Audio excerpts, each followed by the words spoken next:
It's late night music on this gorgeous radio, and I'm Sunshine. And today I have, Baba-Ras D, Sunshine. What an honor to see you today. I know this man is like that. He's getting ready to serenade us. I can't wait. But also, too, he did a book. And last time when we talked, this was his book, so that you all can see it. Very good book. I have not been able to read the whole book, but I did do something that he said he stopped eating. He kind of fast. So I tried my best. I did a just water, soup, salad. Monday, Tuesday, Wednesday. Wednesday went crazy. His hands started tripping, but I did it. And I said, if I can at least do it once a month, and then start gradually doing it more and more and more. I do a lot of salad too, Ray. Water, I need to get a little more on that. But I think I'll buy the music, won't have to double chin more, and it'll probably make me a lot more help. You look gorgeous. Don't start no mess. Don't start no mess. Won't be no mess. Gorgeous. Yes. Stay in your light, sister, as the book suggests. Right. But this is an awesome man. There's no words to really describe you. Just for that short period of time that I met you the first time, I did hit you a few times. You didn't hit me back, but I'm gonna let you slide. But I apologize. there should be more people like you. There's a Brother Hart in my car club, and I hope that he's watching. Brother Hart, you better be watching because I clicked you in. He's awesome. He has your same vibe. Like if I bring something negative, like not we're not talking about that. He'll let me know. He'll let me know things very softly, and then he'll be like, "Okay, that's enough. We're not gonna talk about that no more." But I feel that sometimes, even though I know you say that it messes up your vibe or messes up your aura, sometimes you need to know and understand the bad things to move on to the good things. And also too, I want to give a shout out. I got to get the name of it, but Saturday I worked at a horse farm. It's in Brandywine. And before the end of the show, I'll make sure everybody knows about it. These horses are gorgeous. And I mean gorgeous, meaning that you don't have to be scared of them. All you have to do is like stick your hand out and let them sniff on you. And then you can lightly pet them. I walked them from the stables to where they run around. And just for those 4 hours that I was there, I didn't think about my phone. I didn't think about, oh my goodness, it's getting ready to rain and I'm driving a convertible knowing I'm going to be all wet when I get home. Everybody needs to at least take the time out and go there. Again, I will give everybody that information before the end of the show. But the fresh air, donkeys, I gave donkeys a little peppermint mints. Oh my God. And they just ate it out your hand. I was like, oh my goodness, this felt so good. And people are saying, oh my God, horses and this and that, and they so nasty and they poop. Yeah, well, everybody goes to the bathroom and that's nature. But and I don't want to use words that I can't pronounce, but the ambiance, and that's not my word that I wanted, but it was just quiet.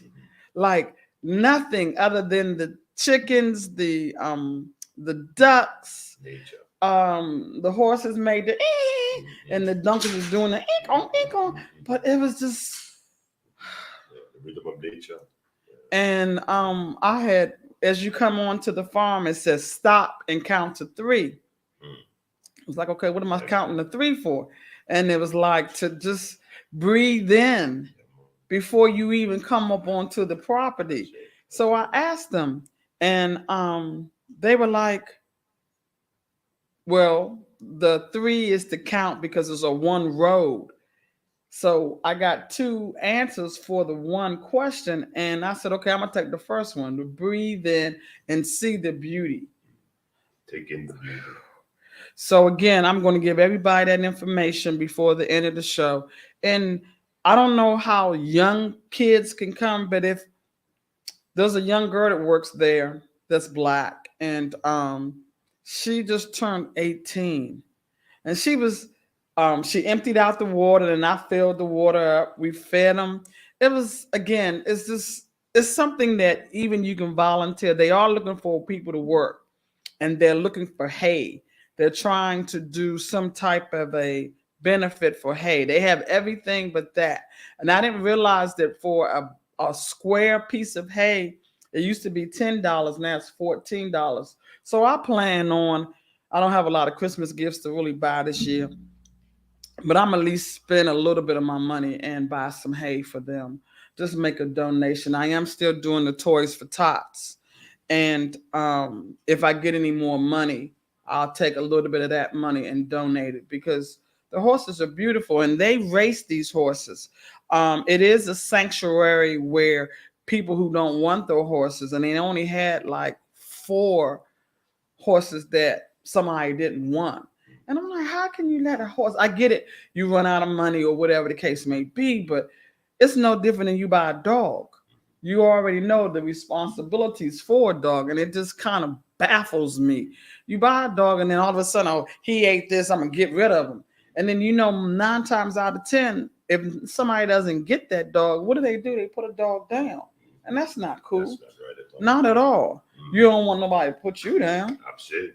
I'm just saying. That makes sense. And I know we're not dogs and we're not horses, but and I didn't mean to really go, all haywire, but I feel that everybody, if you right, if you're going through something, go there. It's only from Temple Hills to Brandywine. Everybody knows where Brandywine is. A 20-minute ride. And spend an hour. You don't have to spend all day like I did. Spend 2 hours. Trust and believe. You get a horse and walk them and just watch them run, you'll forget everything. You'll be like, okay, now I can start my Monday and do whatever you need to do for that Monday. My. Some mighty testimonies. I'm proud of you for taking that step into that world. Have you been to a horse farm before? Well, my mother was somewhat raised on a farm, and I've been around pigs and horses. I grew up.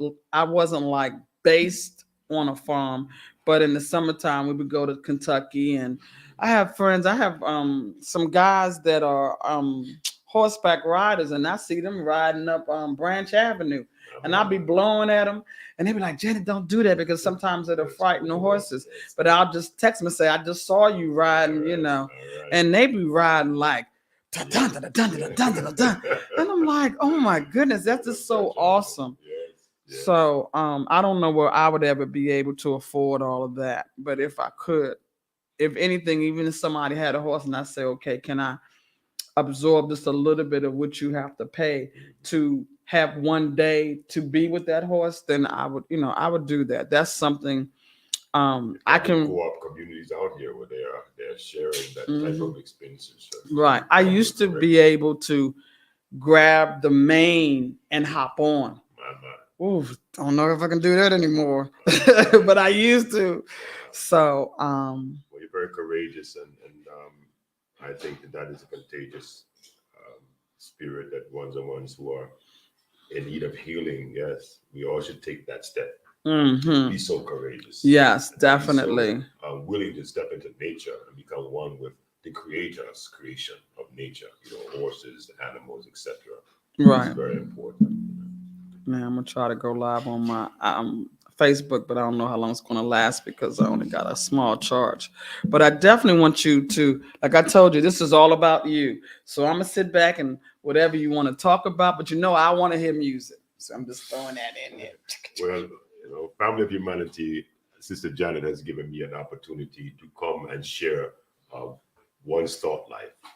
And in this holiday season, and in the time that we are experiencing, which brings about a lot of desire for togetherness, we are balancing that out as a Family of Humanity with those who may have had loved ones transition, and those who may have even somewhat of a disconnection with their family, that find themselves in isolation at this time.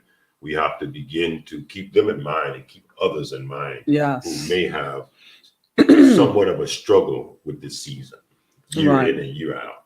There's some people who wish they could go underneath a rock and just hide, until the time of the new year and the new season would begin? I struggle. I know I struggle. I didn't mean to cut you off, but I know I struggle. Now definitely because of my hand, and I know that should not stop me. But before my accident, I struggled because everybody said, "Oh, you got everything that you need and you want, and you got parents who have money." But it's not always about money. I would give everything to just have one person to say, "Hey, come over, sit down, let me light my fireplace, let's just talk," or "Come over, let's pop some popcorn, let's watch some movies." Just to have conversation, maybe play spades or play something. I would give up a lot just for that. Now, I don't know whether that's the best thing or whatever, but that's all I want. I can buy and I'll give everybody an example. Nike just came out with a pair of tennis shoes for people with disabilities. I don't want to take the tennis shoe off, but I'll try to give you an idea. When you put your foot into it, it's shaped like this. And then when you put your foot, press your foot down, this goes down and then the back snaps around your heel. That's awesome. Why? Because it's hard for me to put my shoes on. So what I'm trying to say is I bought them for Christmas. I just got them because they said that they was going to come around the 22nd. I said, okay, I'll wait. I've had these shoes on all day. Looks good. Oh my goodness. And they're so comfortable. Yes. But what I'm getting at is I can buy whatever I want for Christmas today, tomorrow, January the 1st, December the 1st, whenever. That's not what I'm wanting. And I'm not saying that I don't want Christmas gifts. Yes, Lord, if you know me, get me something. But I would rather have conversation. I'd give everything up just for a real person, not one of these guys that want to do boom, boom, and the zoom, zoom. And I know somebody gonna call me on that one. But just to have convo. What happened to that? That's a part of the art of living. Living is an art, and communication is a skill. Yeah, and so even thinking, you have to ask the question: who taught you how to think? What is the process of one's thinking? And how have you ever given attention to how you're thinking? What inspires your thought life? What impulses are triggering different thoughts? Some things make you feel good. Some things make you feel sad. Some things make you feel confused. Some things make you feel mad. Some things make you feel betrayed. But these are things that oftentimes are externalized, are outside of oneself. And so we have to begin to give attention to how we're thinking and how we're allowing certain images and certain conversations to impact how we feel internally, so that we can then begin to communicate to other or another as to how we wish to be loved. Once we communicate effectively how we wish to be loved, then we will attract to us those who will respond in kind to that love that we have in mind.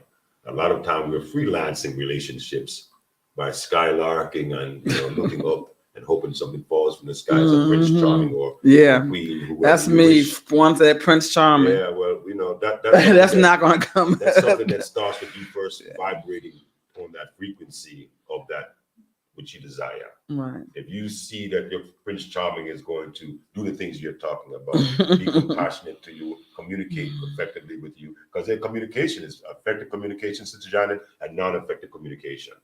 So you don't want to be in the company of someone who's not going to be compassionate, and you don't want to be in the company of someone where you're going to feel lonely in their company, right? Yeah, because I done been with people and I'm still lonely.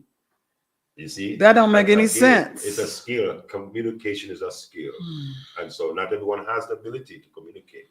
If you follow me, it's a skill because it's effective communication and non-effective communication. This effective communication is called compassionate communication. Okay, and then there's uncompassionate communication, right? It's harsh, it's bitter, this based on power struggle, right? Based on ego, based on one's feeling that if you hurt me, I'm going to hurt you. Exactly. That communication is how people operate in their relations 95% of the time.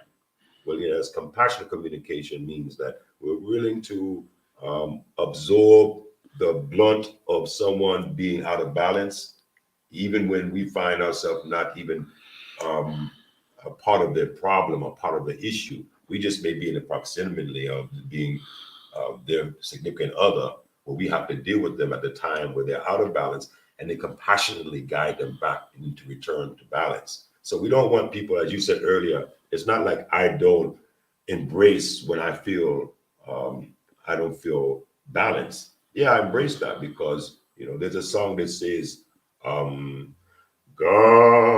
has not promised You are. Oh, sunshine. That's not the way it's supposed to be. But need to rain mixed with God's sunshine.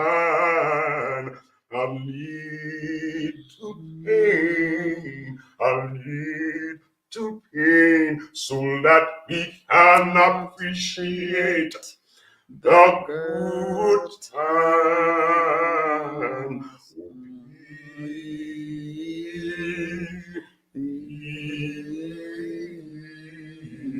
Grateful.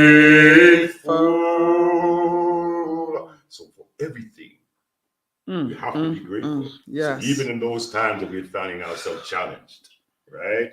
It's by divine design that we are in those spaces. And it's hard. It's hard to be grateful. It really is. I know I'm going through it because I'm like, I know they say God don't give you the more you can handle, but I know I had more already on my plate. And I appreciate it. I know a lot of times I sound like I'm not, and I sometimes have to catch myself and be like, okay, let me at least say thank you. But this right here, it's hard to be thankful on levels. It really is because I'm tired. Can you help me? Can you help? I have been so independent. I worked for the White House. I worked for Senate Department. I worked for um businesses and whatever government businesses that I never needed anybody's help. Never. And even one of the jobs that and I don't mind people knowing that I couldn't read and write properly.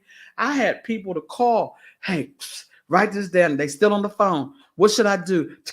Put that person on the phone. Write the number down. My phone is not going to be able to record it all. And I did that, and I still did it by myself.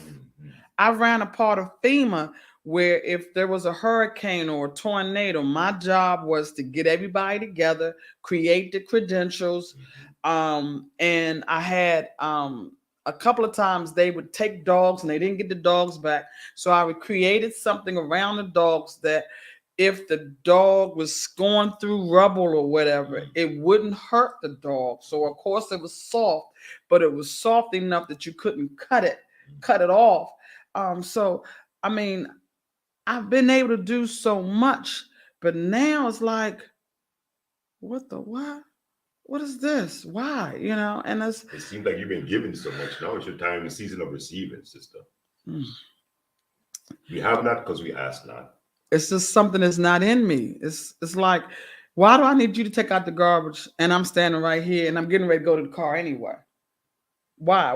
I mean, I get that men want to be men or whatever the case, but why do I need you to do that? Like, what is that for? If you're standing there and I say, well, baby, don't forget to take the garbage out, and I'm on my way to the car and you got your slippers on, getting ready to go back upstairs and get ready for work, why can't I just pick up the garbage and take it out? Because you're mindful. That mindfulness is something that crazy, gives you an advantage in terms of not allowing yourself to ever step out of. And I'm kind of confused with what you're saying, but to me, that example just there made me recognize how mindful you are, right? And being mindful like that, you eliminate stress in your life, because a lot of sisters only think that the trash is nasty, so I can't touch it. Right. And so therefore, this king man must touch the trash. The king man may have no issue with it, and he may fall into balance with that. There may be some where in their relationship where she resonates with something that, or he resonates with something that he feels is that the only way for him to operate is if she takes care of the dishes, or she takes care of the XYZ or cooks all the meals. These things to me are issues where people begin the power struggle in their relations. And we create a power struggle that brings about attention when we should all operate on how we can complement each other and how we can make each other feel life is celebrated in your presence. Right. And you're a gift, not just physically, but spiritually. And even for my mind, my mental wellness, you're a gift. And so for me, that deserves to be treated like a present in the presence at all times. Now, we're going to have our good days and our bad days. But even in our bad days, I will always appreciate the fact that this gift has been given to me. So now this lesson that I'm learning from this challenge that we're having is allowing this bond to become tighter and become stronger, because we know I see the value in you, because now you're making me understand that this is how you are to be treated. This is your worth. This is your self-worth. And if I can see your self-worth from your perspective, then I'm going to respect that, even if you desire not to touch the trash and want to keep it for me. I get that. I don't know. But what you're talking about, though, when you say you're feeling down and you're going through it in this season, it's called shadow work. We talked about that last time I was here. This is the season of shadow work. We're going from Scorpio to Sagittarius to Aquarius. Aquarius is coming after Capricorn next year, but this Sagittarius season of firing, this is the fire season right now of Sagittarius. We just left Scorpio season, the season of, mystery in terms of being a mystic, and the thought lives of secret initiations. All these things in this time of season starts us to have a reflection on how we've done throughout the year. Maybe things that we desire that we did not get. Maybe those relationships that we desire to have that have been since dissolved. This shadow work season is all about one's self-reflection and self-introspection, so that you can really begin to go into the new year, the season of 2023, as I say, from the Gregorian calendar. You can go in it with a refreshed mindset, restoration of hope, and restoration of dreaming bigger and thinking bigger. But we have to eliminate some of the toxic thought life that we have that oftentimes allows us to spiral down. We're supposed to ascend and elevate in this physical experience from a spiritual being. And this human experience is about elevation. However, because of the human nature of having us being caught with attached to emotions, attached to feelings, right? We can spiral down. And when we spiral down, there's no one around who's going to, very limited time, there's no one around who's going to come to that pity party and actually attend with a mindset of saying, let me pull you forward from that and add a strength to you. No, you're going to find people who are going to be attracted to that darkness and going to try to come into that arena and sink you deeper and give you more trauma. It's called trauma bonding, right? So they're going to trauma bond with your trauma. And together you will continue to spiral downward and feel your weight of your own thought life becoming too much to bear. I said the weight of your own thinking is called sinking, stinking thinking. That is a serious weight. And when you are able to eliminate it from what you did, eat light, think light, drink light, speak light, see light, feel light. Right? Even if you do it once. Once a month. Exactly. I'm making the effort. Make the effort once a month to think light, eat light, speak light, walk light, drink light. You'll feel light. Right. And as you become accustomed to how light feels and how good that light gives you in terms of the mental awareness, the mental clarity, the mental acuity, allows you to use your creativity now even more so, right? You have more ideas. You begin to have a dialogue with self, that now your self-talk is speaking life over yourself. It's a healthy conversation. You're communicating, I can, I will, and I'm willing. Not I can't, I don't know. Right. Stop bringing out the negatives and try to at least say the positive words to keep you as positive as you can. Why is it always me? Stop saying that. Just saying, I may not like what's going on with the hand, but I'm going to aim to be better. And I do that. I'll give you an example. Somebody cursed me out the other day, didn't let me put a word in. And when they called me, I said, okay, I'm going to be good. I'm not going to curse them out because I really wanted to. And I was proud of myself. And I know my friends be like, you curse like a seller.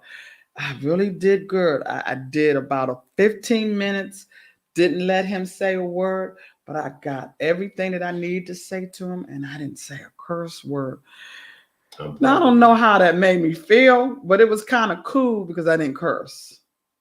Now, the rest of it may not have been nice the way I said it, but yeah. So. That was a start. Perversity of lips. If you have a perversity of lips, then you are destined to find yourself falling into a pit, because your perversity of lips allows you to speak in such a way where you actually curse your blessing. To be able to communicate, to be able to articulate, that's not something everyone can do. And to use it, just to use it to perform perversity and to speak profanely, it shows you have limited vocabulary. It shows you have limited thinking. And there's an effective way to communicate, to get your point across and still be emotional and still carry feelings, but it allows you to remain with your integrity. And before your ancestors and before the Creator, you are worthy to be called Empress.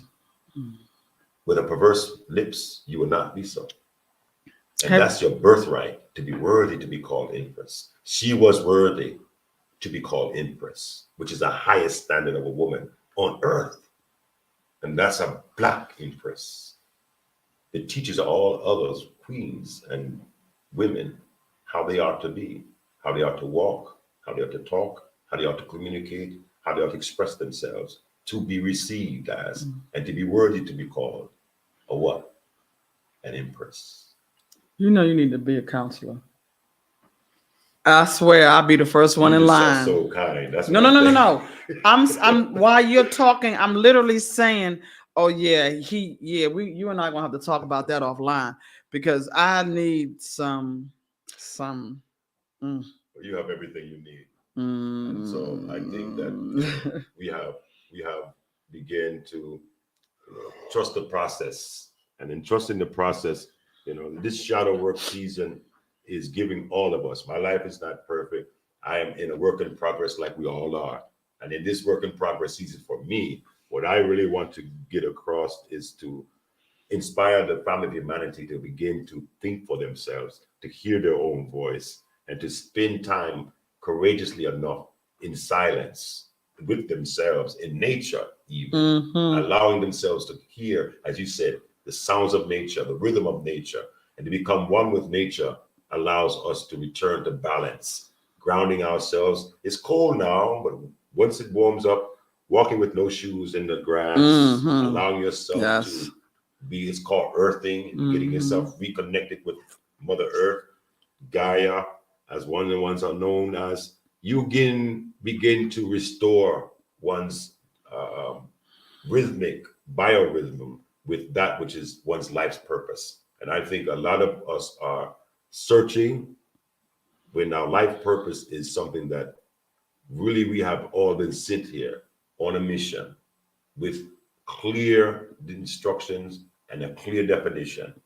There's so many attractive distractions that we get connected with along the way, that we get distracted. Our purpose gets distorted. But you can regain your purpose if you're quiet enough and still enough, and give yourself the chance to hear your own voice. Ask yourself the question as, who am I? Ask the question as to, why am I here? Ask the question as to, what is my purpose? These are questions for oneself to gain entry into the pathway of self-mastery. Thank you, Ashley. She just said that she loves your voice. I love his voice too. It is so. God bless you, Ashley. I don't even know the words, but yeah, his voice is like that. Oh my God. Yes. Okay. God bless you, Sister Ashley. Stay in your life. You did say something about toxic.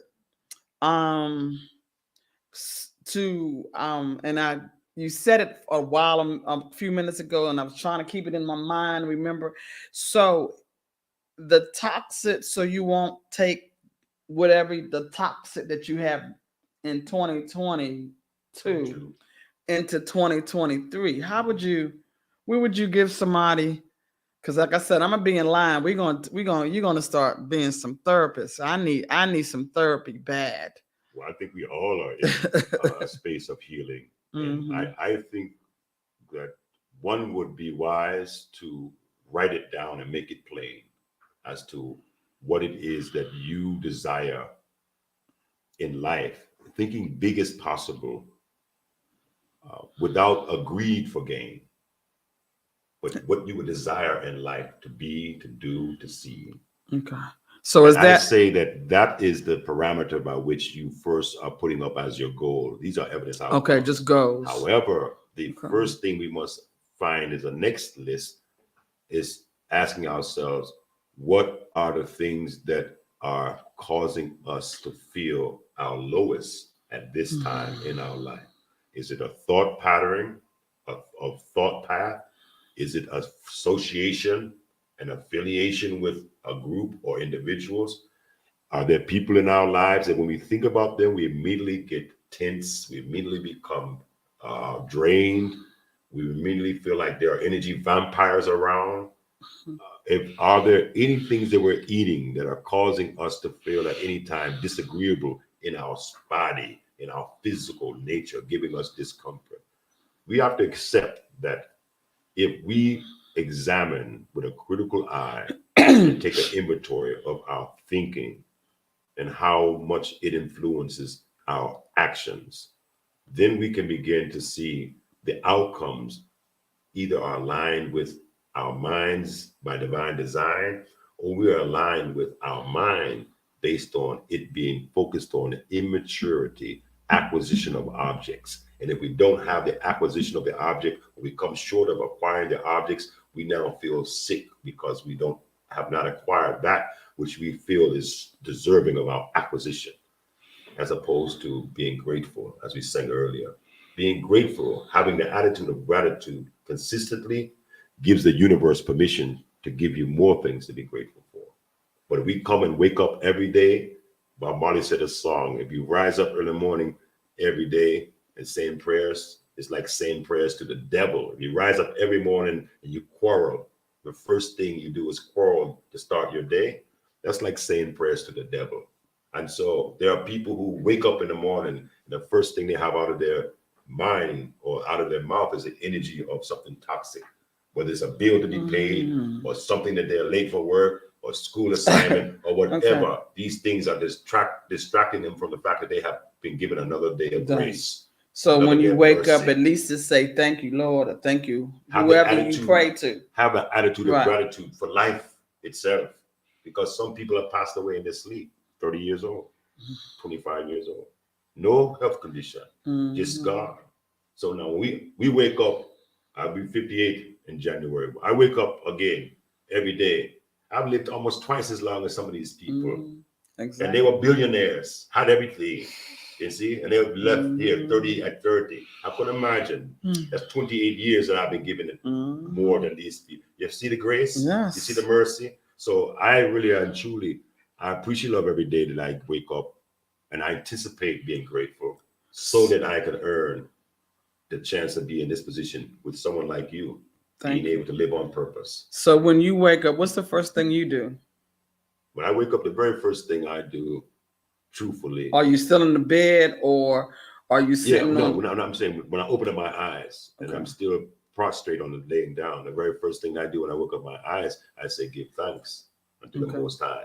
That's the very first thing I do. And it's probably something I say before I wake up because I feel it, I think about it. And then after I say give thanks, and then I sit up and let my feet touch the ground, the very first thing I think about then is what is the scripture for the day that I'm going to read.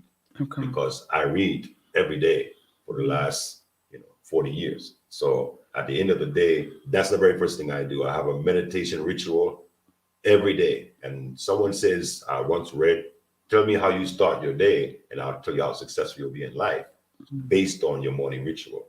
And so my morning ritual is not a practice of perfection, but my morning ritual allows my spirit to be first acknowledged and become that which allows me to be guided throughout the day. because I'm a spirit being. I don't allow myself to physically identify with my physical makeup or this avatar, because it can feel away. It can feel tense. It can feel sad. It can feel this, or it can feel that. But the spirit is strong and the flesh is weak. So we have to maintain a strong and healthy spirit to give the flesh the jumpstart it needs to get itself back in alignment with the divine assignment. Because sometimes you say, "Oh, sleep, Baba, let's sleep, I'll sleep." But I don't like to sleep when the sun is up. Right. So I don't know. I want to get up before the sun is up. So I'm up about 5:36, but I'm gonna start doing that. I see Brother Hart is listening. I hope you was listening at the beginning of this, because we already gave you your shout out. Salute Brother Hart. But I think that when I wake up, I got 3 dogs already barking at me about 5 o'clock. I try to be like, wait 1 minute and let me at least say, thank you, Lord, for allowing me to wake up. And now, what do you all want? Because they are already 4:30. I'm like, really? It's 4:30. I'm like, really? Yes. Oh my God. That's another. I didn't know that about you. That's a gift. I have 3 dogs. You get a chance to wake up every day before the sunrise. You know how blessed you are. Oh my goodness. I still need like another 30. And then my mom's like, Janet, is that you? And I don't say nothing, because I'm like, it is not my time to deal with you yet. You know, my elder, Baba Dick Gregory, peace be upon you, Baba.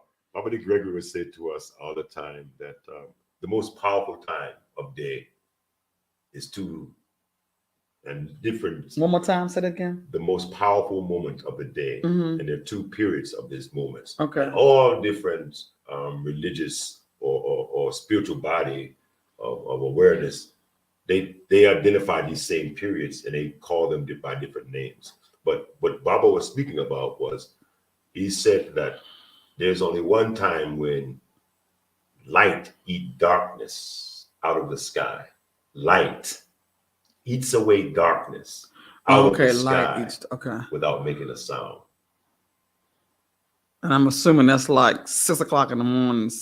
Well, you wake up before the sunrise. Yes, so it's still dark as crap. But at the end of your journey, if you are up and are aware, you are able to look up and see the actual evidence of what Baba's saying, that light is able to remove the darkness. So that's like about 6 between. Let's see. So it's a sacred time. Yeah, it's a God work. It's a God hour. So to get up before the sunrise, it's a divine. It's a divine sacred space, you know. And so for me, my body right now is at a point where you know, it won't allow me to not wake up at that time. Now I may not choose to, you know, be obedient and actually move out of my bed. But I'm up right 4 o'clock, 5 o'clock every day. And I try to lay back down. That does not work. I'm like, well, I don't really want to. So it's a thing for me that I really have the chance at that time to spin in my own mind in a space of that which I can just get the download from the divine, or I can replay things that I really need to have to prepare myself for this time. And so to me, that sacred space before traffic starts, horns start blowing, sirens start screaming, all of those different things that bring about the toxic energy that we carry on ourselves and we interpret in our psychic. We're under psychic oppression. So because of these things, we need to operate at a higher frequency with a higher vibration. Right. So getting up early, setting your spiritual awareness and your spiritual clock pointed towards your true north. You know, what is your true purpose? Point your spirit in that direction of your true happiness, and then allow your day to start in pursuit of that. Yeah, because at that time, once I let my dogs out, I'll sit in my chair and I'll just start reading, you know, whatever the mail is that has come through, and I'm just watching the car zoom. Now I'm on a very quiet street and it's a one-way. It's a dead end. And I'm like, do you need to go that fast down the street? Like, where are you going? Like, you coming to a stop sign.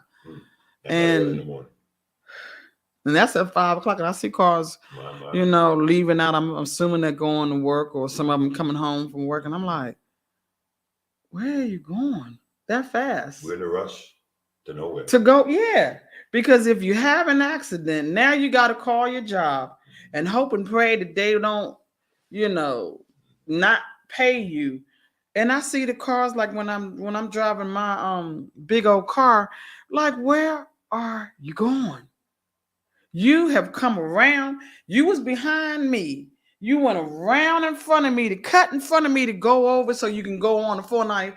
Really? When you could have just slowed your little happy butt down, waited until my car passed you or whatever to go that way, but you had to come all the way around to go. What type of oh Lord, if I could just. But driving is a skill too, and people think that it's a right, but it's actually a privilege. And so once we galvanize behind the fact that we've been given these things based on it being a privilege, we'll be more appreciative of sharing the road with one another. They don't know how to do that. No destination is ever moving an inch, whether we travel at 100 to get there or yeah. So it's about being patient, and it's about realizing that there's an order to everything. And when you're out of order, there are consequences to being out of order. Exactly. And when you're in order, there's a reward for always being in order. And so conversations should always carry an order. There's an order to relations. There's an order to working with a team. There's an order to being a servant. There's an order to being a leader. There's an order to being in authority. There's an order to life. And so we are operating out of order and out of balance with nature, with our spirit, with each other. And so we're finding ourselves, hurt people are hurting people, driving on the highways, sitting in byways, on the trains and the planes, in Congress, high and low places. Right. Hurt people are hurting people. Billionaires are hurting right now, and they're hurting people. Millionaires are hurting right now, and they're hurting people. So we have to really begin to identify where is the hurt within ourselves that we need to restore so that we can no longer be a hurtful, an agent of hurt for others. Right. To endure. Because like when I say, I'm going to say two more things because I want to at least get 10 minutes of you playing. Even though you ain't play, at least, okay, 5 minutes. We've been talking. But when I see them speed, I say, you going to work and I'm not, nana and boo-boo. And I know that's not nice. But and then the other day, I have a 73 Buick Centron. Now I don't never really gas it, but this car blew and called me, and then I'm seeing him at the light, and I said, "All right, I got something for you." And I know I probably did mess up my car a little bit, but I said, "Past you," went through 3 more lights, and now here you come. Oh, so who's going so slow now? And I did that on my phone cut off. I did that just to let him know that I got some in my car. I look at it when you zoom past. Do you know how much gas you just used? Child, please, a half a tank hold me a long time. And I'm not speedballing. And I'm still getting to the same place you going. Well, I pray that you and those who are on the road are with travel grace and mercy, because that's what we need right now. Yes, Lord. It's over, I don't know if you know the statistics, but over 48,000 pedestrians or people's lives have been lost in accidents. And they will run you. How do you run over somebody and keep going? Like, you ain't feel that big lumpity bumpity bump that you just went. I don't know how it feels, and I don't want to know.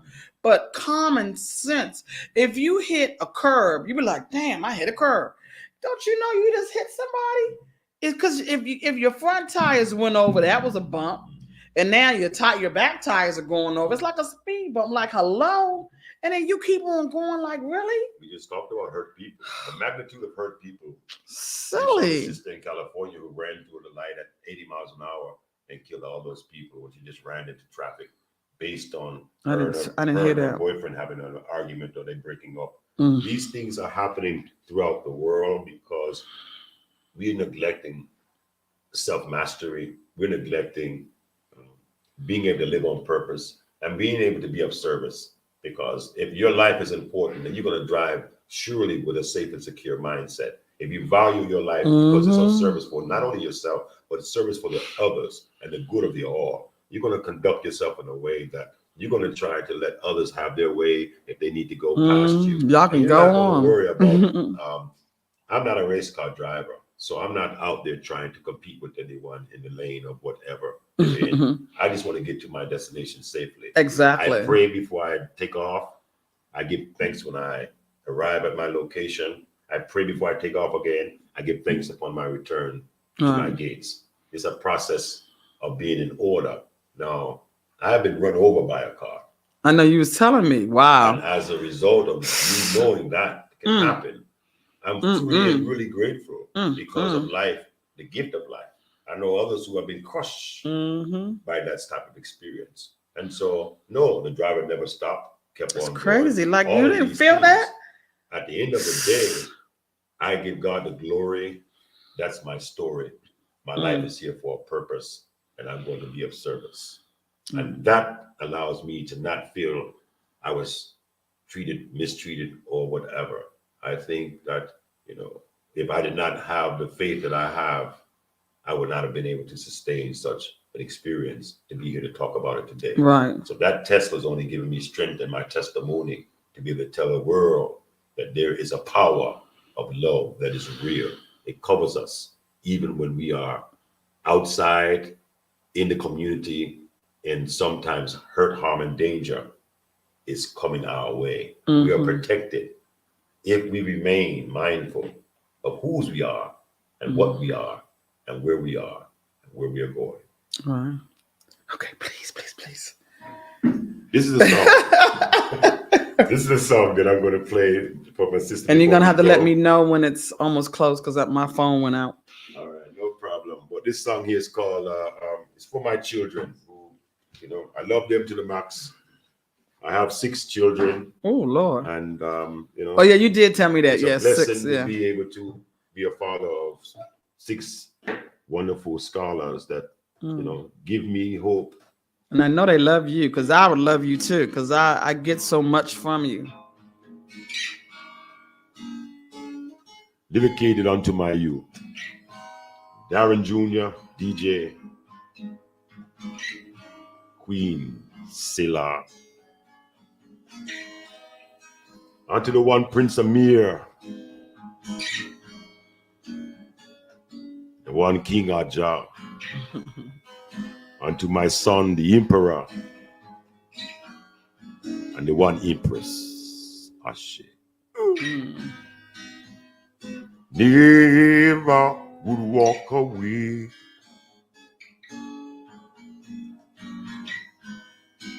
from a love that was sent to stay.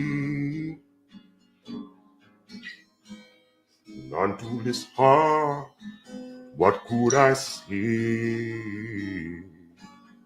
If I wake up alone on Judgment Day, my child, I really love your smile. And when you are away, missing you all the while, my child, I really love your smile. And when you're away, missing you all the while, said I never would walk away, never would walk away from the love that was sent to stay, sent from His Majesty unto this heart. What could I say? If I wake up alone on Judgment Day, oh, my child, really love your smile. And when you're away, missing you all the while, oh, my child, really love your smile. And when you're away, missing you all the while,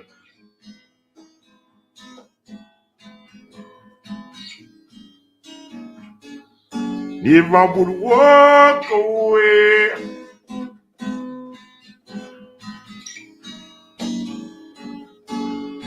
Every day,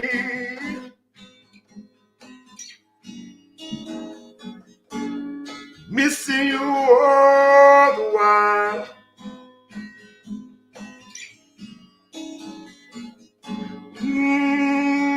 My child, really love your smile. And when you're away, missing you all the while, my child.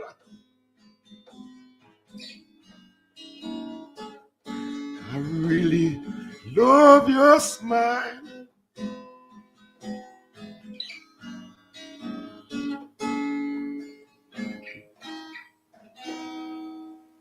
Dedicated unto my children. Selah. Well, I felt like you were singing it to me, so your children can do that the next time. But it was all about all of this. Thank you, Sister Janet. You're so Well, kind. I love you to death. I'm trying to get him either have his own show or at least once a month, but I'm gonna try to get him twice a month. We'll work on that. My phone went out, so I cannot tell you about the place that I went to Sunday, but I will give you all the information next week. Don't forget about my Toys for Tots. I'm still accepting toys probably until December the 15th. We're going to do another party down at 705 H Street. I'll let you know as soon as possible. If anybody has a business or they just want to come on and talk, let me know. 202-510-2199. Again, it's Late Night Whispers on This Gorgeous Radio. And I'm Sunshine, Love, Peace, and Hair Grease. Mwah. And you was falling asleep.